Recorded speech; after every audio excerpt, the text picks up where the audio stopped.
Basília Rodrigues também está aqui com a gente, hein? Porque ela traz para a gente uma apuração em relação à pressão que o governo brasileiro está sofrendo para se posicionar sobre a Venezuela. São quase 30, ou pelo menos 30, ex-chefes de Estado que enviaram uma carta ao presidente Lula para enfatizar esse tipo de cobrança. Basília Rodrigues, o que está pegando, hein? E qual o preço desse momento para o governo brasileiro?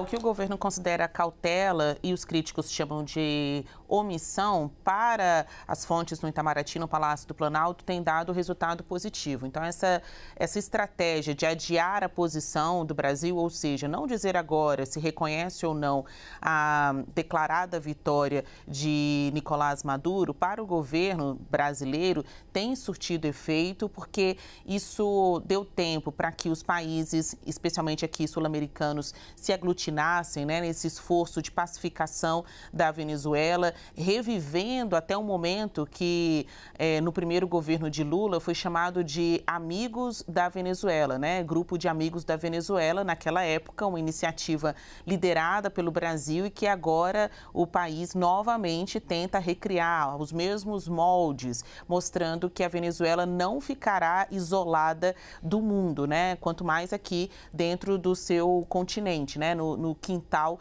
do Brasil. Então, as percepções que a gente tem colhido aqui, junto às fontes do governo federal, é a de que não reconhecer a vitória de Nicolás Maduro não significa o reconhecimento tácito, né, direto, da vitória de Edmundo Gonzalez. Então, é uma opção do Brasil não dizer qual lado, né, ganhou na avaliação brasileira esta disputa, ficar mesmo do lado do país Venezuela e não do governo, seja Maduro ou do governo, seja Edmundo Gonzalez. Então, há uma percepção de que, com esta postura, o governo brasileiro, né, vocalizado aí tanto pelo Lula quanto o Mauro Vieira e também o Celso Amorim, tem conseguido conter as forças radicais dentro do país. Então, não houve uma escalada de episódios de violência na Venezuela, até mesmo aquelas manifestações de rua que chegaram a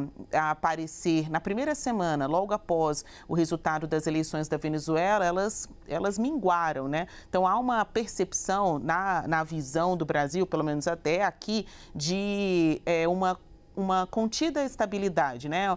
Poderia estar pior do que a gente está vendo hoje, desses discursos, estas posições ali, governo e oposição dentro da Venezuela. Dentro desse contexto, a avaliação do Brasil é que esta carta que foi divulgada por 30 ex-chefes, tanto da Espanha quanto da América Latina, não tem o menor efeito. Eu ouvi de uma fonte brasileira que Lula não precisa de uma carta para se manifestar. O Brasil não precisa de uma carta como esta para se manifestar. Que ele, dizem as fontes, é um democrata, está sendo testado na diversidade, está agindo para conter os radicais. Não precisa de uma carta de ex-líderes, ex-presidentes de outros países para vir com seu posicionamento à tona. Houve críticas também dentro do governo brasileiro quanto ao posicionamento de Edmundo Gonzalez, né? Clamando aí o reconhecimento da sua eleição, de se dizendo o presidente eleito.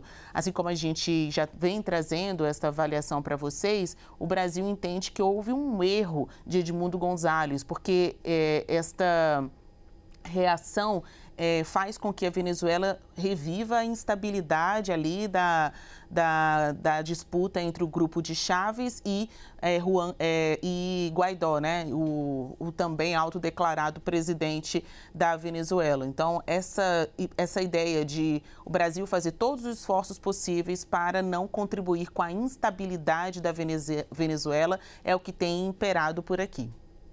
Veremos, hein, os próximos passos de tudo isso. No meio do caminho, existem mais de 1.000 venezuelanos. Basília, é impressionante esse tipo de número, né? Já é impressionante imaginar a quantidade de gente que saiu da Venezuela fugindo da fome, do desespero, dessa incerteza, da instabilidade e tudo mais, né, Basília?